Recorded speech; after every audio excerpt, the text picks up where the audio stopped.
Greetings WordPressers, Jakson here. Welcome to the channel. Nice to have you as always. So I made a video, this one here, a few months ago, quite a few months ago actually. Well, in actual fact, I made a plugin a few months ago that I made a video about.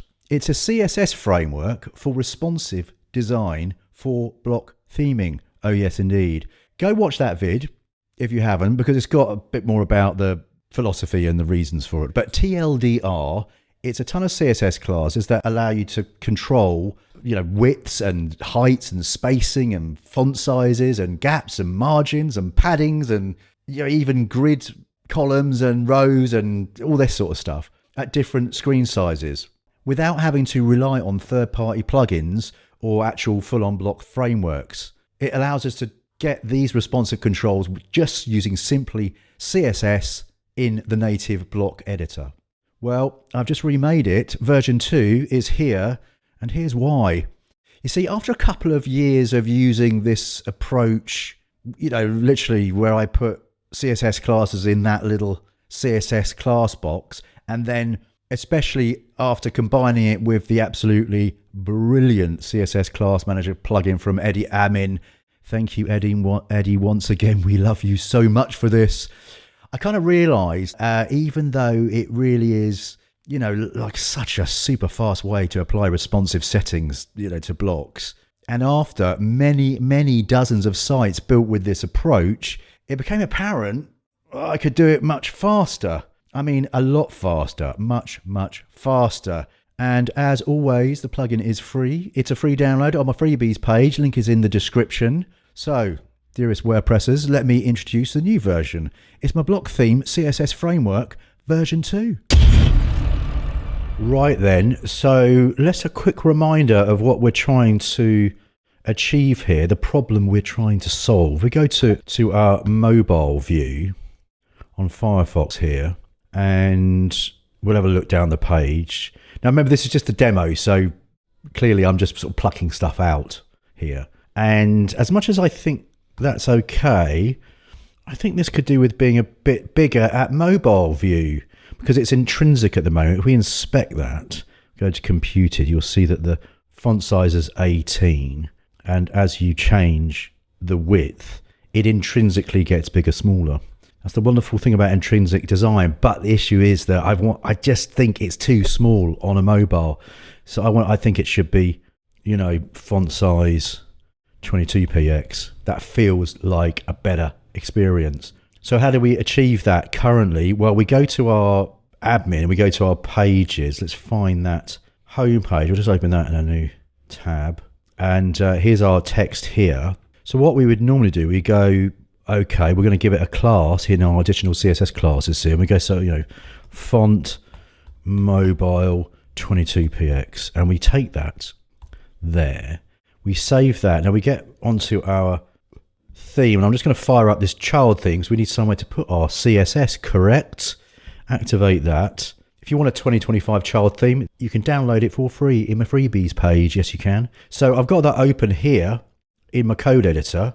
So if I go to my style.css, and I'm just going to put in our class, that was our font mob, and it's going to be, font size 22px, but at a specific screen size. So we wrap that in a at media, and we say max width 768px or whatever your breakpoint is for your mobile. We take that and we stick it in there and give that an indent, save that. Now we go back to our front end now, refresh that. We can actually see our class kicking in, our font mob 22px in line. There it is. That's what we just added.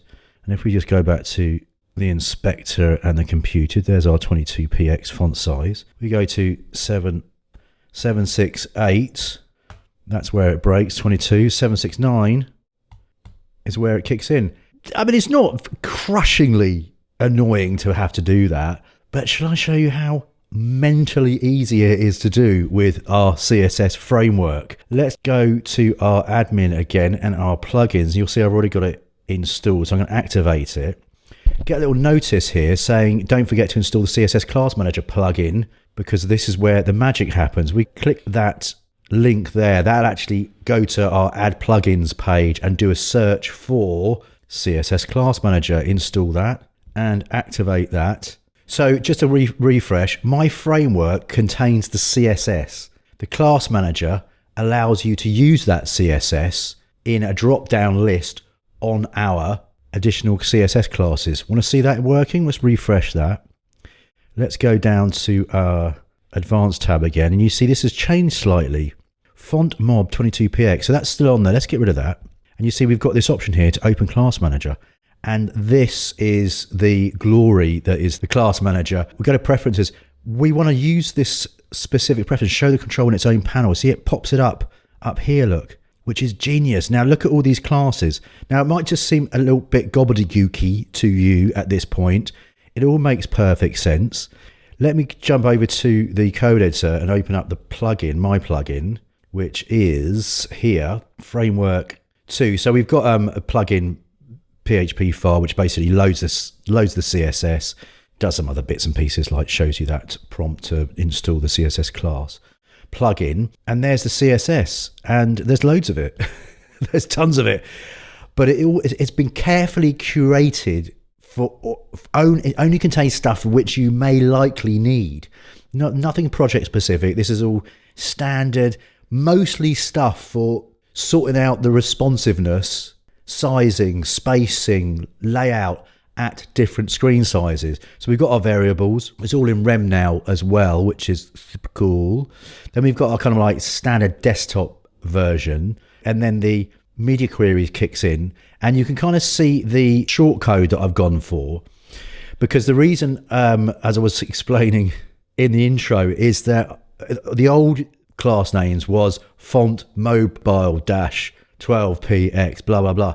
So and I've built literally dozens of sites using this framework now, and I was just like, right, well, I know it's font tablet and I want it to be 12, so should we just make it F-T, or if it's for mobile, F mobile 36 for fonts, padding right dash mobile dash 5. It's honestly, now I'm doing this in my sleep, literally, PTM 40, blah, blah, blah.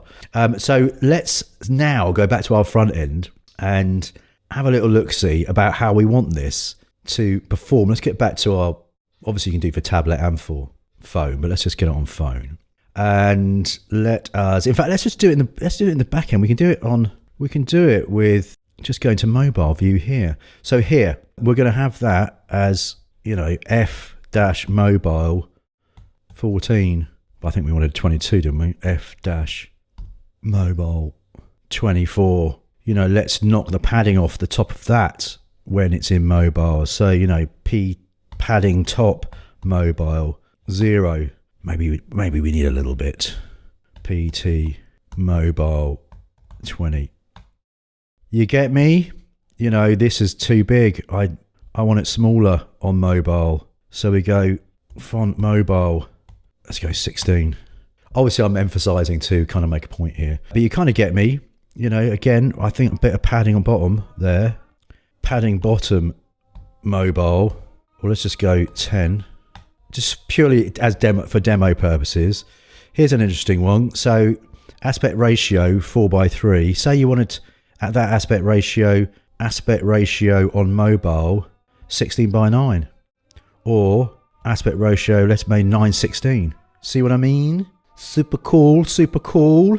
That line height looks terrible on mobile. Let's get line height mobile 1.2. Much better. In fact, let's center that. So we go text center mobile. Are you with me? Very cool. I think you get the gist. Do I need to show you any more? I don't think so. Let's have a look at the plugin again. It's got tons and tons of useful stuff. Now, there is something to remember here. Even though this is a very small file once it's minified, something like 30 KB or something like that. So it's tiny-ish, but you want to be using something like perf matters, which is this fella here, to get rid of your unused CSS. I mean, perf matters is my go-to performance plugin. End of story. Now, keep saying I'm going to do a full tutorial on it. It's still on up and coming, but plug and play stuff, Perf Matters, good hosting and Perf Matters, you don't need a cache plugin. And Perf Matters is brilliant because it comes with unused CSS feature. And so your Google page speed will still be beautiful. So that's the CSS Framework version 2, super fast to implement all sorts of tweaks and adjustments at your different screen sizes. Link to that free download for the CSS Framework plugin is of course in the description. And if you want a bit more freebie action, check out my latest version of my starter block theme. Version 4 is out. Anyway, until next time, I'll see you later.